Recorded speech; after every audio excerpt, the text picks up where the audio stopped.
Hello, and welcome to this week's episode of Bite-Sized Cybercrime, the podcast where we discuss cybercrimes and how they're committed. I'd like to wish you all a Happy New Year. Last year I learned a lot and put a lot of work into improving the podcast. I became kinder when addressing mistakes and incidents. I began to talk more about mitigation and reasons maybe mitigation wasn't put into place, and I hope this year I can continue to grow and improve even more. I've really learned a lot hosting this show, so I appreciate you for following in my journey. With the new year comes new cybercrimes to talk about. However, I'm starting off the year talking about a breach that has been unfolding for months. One you've definitely heard about by this point that's been brewing for some time. The full implications were really only just realized last week. And of course, if you haven't figured it out, I am talking about the Lastpass data breach. Here's what you need to know.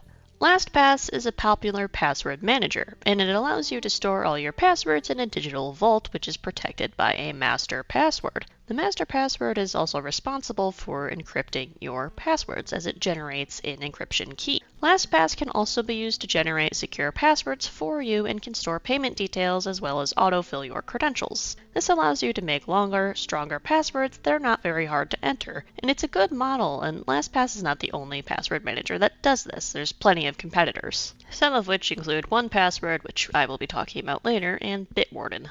The unfortunate thing about being a cybersecurity company is that you must be extra vigilant about your own security. A breach will look significantly worse if it is from you specifically, because many people think you should know better, and truthfully, as critical as I have been in the past, perfect security does not exist. New vulnerabilities come up, people fall for phishing or scams, it happens. What matters most is how you respond, and LastPass has mostly received harsh criticism for their response. And some of that I do agree with. So, what happened? In December, or possibly November of 2022, the timeline's a little mixed. An unknown threat actor accessed the cloud-based storage environment that LastPass uses to store backups. LastPass has clarified that this storage is completely separate from their production environment, so services were not disrupted in any way. Cloud makes security interesting in a lot of ways. It's great for many things like rapidly expanding and of course maintaining offsite backups, which are important for things like ransomware or even disasters. However, there is one important thing to note. Even though the cloud provider is responsible for storing your data, in this case, you are still liable if that data is breached. So you really need to trust your cloud provider, get regular security audits done, and still focus on security. Having someone else host your data is not a way to transfer the responsibility. The hacker in this case was able to access the storage using some data breached in August of 2022. This was source code and technical information, not any user data, but that information is valuable for drumming up a phishing scheme to target employees and obtain credentials to access the storage volumes. The more you know about a company, the easier it is to trick an employee of that company. You can relay information that allegedly only an insider would know to build a trust relationship. So what exactly did the hacker do once they gained access to the storage volumes? They copied information from the backup that did contain user data this time, including company names, usernames, billing information, email addresses, phone numbers, and IP addresses. The logging of IP addresses, some security experts have pointed out, was not necessary and can even be considered invasive of privacy. Most importantly and alarmingly though, a backup of customer vault data was also copied, which contains website URLs that are unencrypted.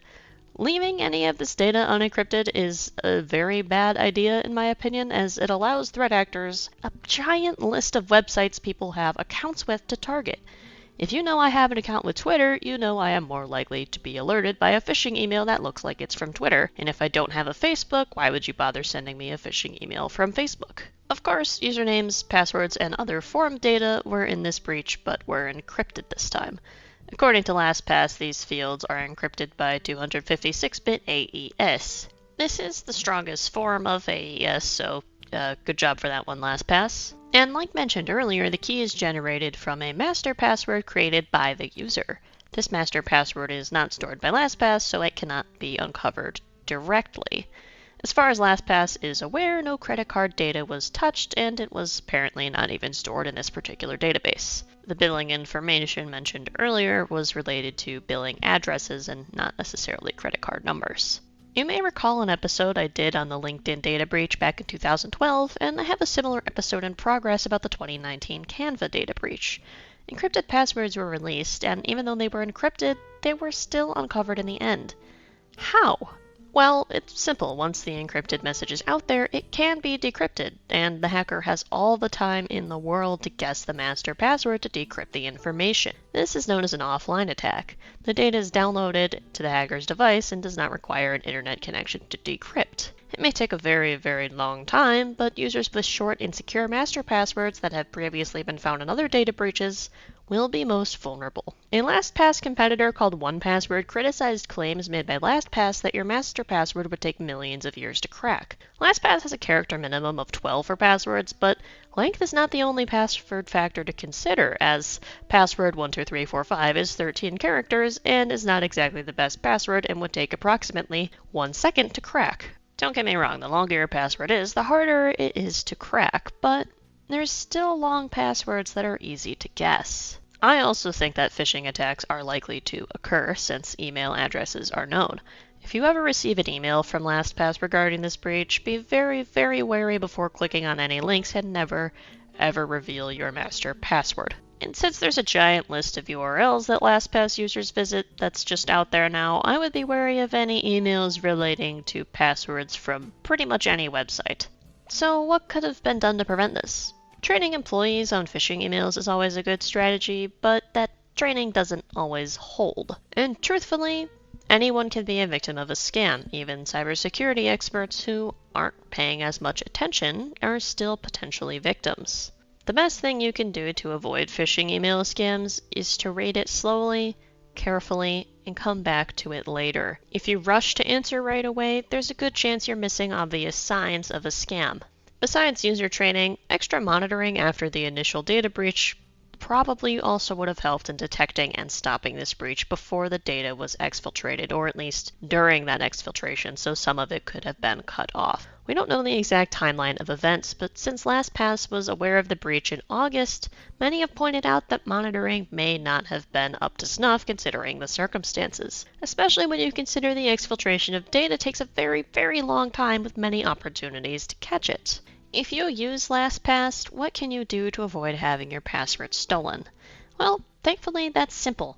Change your passwords and, most importantly, change your master password. If you do this before your passwords are cracked, then you're safe. It may be tedious, but in the end it's worth it. My best friend two-factor authentication is also a great idea for any websites or apps that allow it, as even if your password is known, you still need that second authentication factor for a successful sign-in. And remember, never approve of any login push notifications that you did not explicitly make. And now, here is the big question.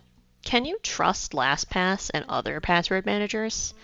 Truthfully, that is something only you can decide for yourself. I personally think yes, although knowing my IP address was logged in a giant list of how to effectively phish me was basically left out in the open, I would probably pick an alternative besides LastPass like Bitwarden or 1Password or any number of alternatives. Personally, I just use the built-in Firefox password manager.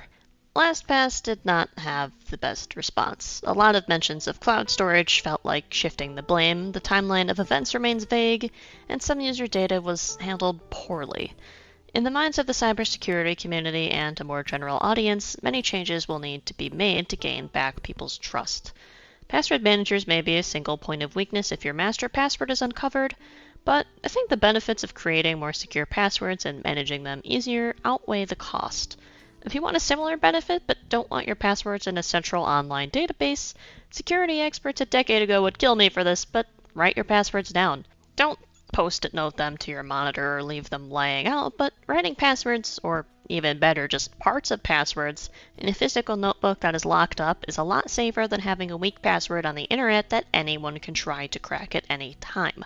But still, make sure to make your passwords strong. If you have a really weak password and you write it down, that's not helping you very much. Make your password as long as you can, try not to include any dictionary words, and include a range of numbers, letters, and special characters in your password. Thank you for listening to this week's episode of Bite-Sized Cybercrime, and thank you to TechSpot, Forbes, TechCentral, and, hesitantly, LastPass for information on this data breach and its implications.